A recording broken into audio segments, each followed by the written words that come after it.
our KPC Daily Devotional. Let's begin by reading from Paul's letter to Rome from chapter 13, starting at verse 8. Owe no one anything except to love one another, for the one who loves another has fulfilled the law. The commandments, you shall not commit adultery, you shall not murder, you shall not steal, you shall not covet, and any other commandment are summed up in this word, love your neighbor as yourself. Love does no wrong to a neighbor, therefore love is the fulfilling of the law. For today, I'd like to share with you another devotional from my collection, According to Barclay, Reflections on Life in the Human Pack. And this is Most Lost.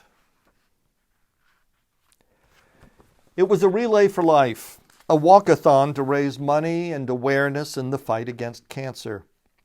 Dozens of sponsoring organizations set up tents around the perimeter of the walking track to provide cold water or hot coffee for their walkers.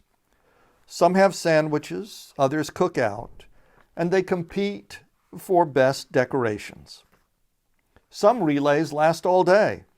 The one I have in mind was an all-night event. Bands played, crowds cheered, and politicians did, well, whatever it is politicians do.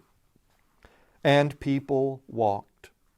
Around and around they went, racking up the miles until, with each mile, they gained sponsoring dollars.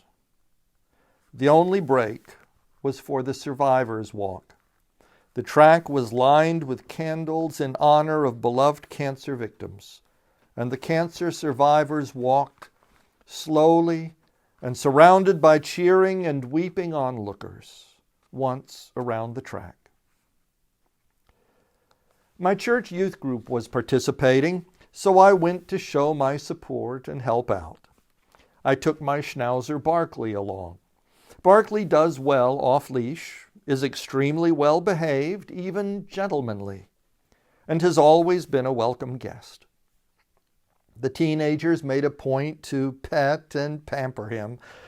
Barclay was in doggy heaven. I signed up to walk in the time slots when others could not come, or when regular walkers were trying to catch a meal. I left Barclay in someone's care and told him to stay, and off I went. I didn't get very far when one of the kids came after me. Barclay had run away. I figured he was looking for me, so I backtracked. The track was very crowded, and it was slow going. Now, I'm tall, so I could see where the flow of moving heads was interrupted, like an eddy in the stream of humanity. And as I neared, there was Barclay, zigging and zagging through the legs. In his eyes was sheer panic, the most frightened I've ever seen him. He was lost among the legs, most lost in the crowd. There are people who enjoy living in big cities or apartment blocks. They say they like the anonymity, meaning nobody knows them. They don't know anybody except those whom they choose to know. Nobody's in my business, they say, which, to be honest, leaves me wondering what business they're in that they don't want anyone to know about. They want, or think they want, to be lost in the crowd. I prefer a small town. Enough people to have supermarkets and hardware stores, but not so many as to be anonymous. When people feel anonymous, they can be anonymously rude or cruel. Why else do you think there's so much cyberbullying through email or Facebook and Twitter these days?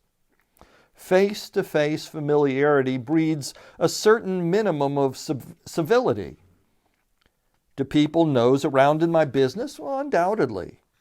but they also care if they see somebody else nosing around in my bushes when I'm not home. Like Barclay, I want just enough others around me to feel supported, but not so many that I get lost in a faceless stream of humanity. Humans need friends. We need verbal reinforcement and meaningful touch.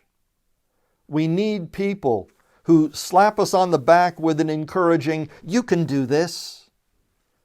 We need a hand to hold, a shoulder to cry on when the stuff of life overwhelms us. We need others to be accountable to, who keep us honest when we want to lie to ourselves. Sometimes you can find the occasional rogue, lone, wild dog, but dogs really only thrive in a pack. Humans need a pack too. But an anonymous pack is no pack. Jesus spent part of his time surrounded by thousands, part of his time alone with God in the wilderness. Most of his time, though, he spent with a small group of disciples and friends. They were in his business, and he was in theirs. But they were forging deep, life-altering bonds that changed the world as we know it. I wove my way through the crowd to Barclay and called him. Had to call a couple of times till he calmed down enough to actually hear me. He leapt into my arms and licked me profusely. This time I made my way around the track, and I carried him. Later, when the crowd had thinned a bit, I walked him on a leash. He preferred it that way to ensure that we weren't separated again. Being alone is not the same as being lost. That's just solitude.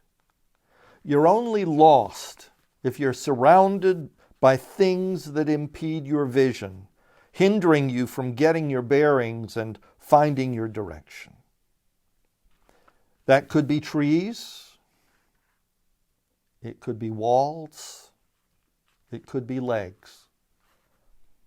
You are most lost in the crowd, most lonely among faceless strangers in whose eyes you see no bright glint of recognition. So find some friends, or move where you know you can find some. And I think Barclay would add, once you find them, never let them out of your sight. I wish you a blessed day ahead. Goodbye.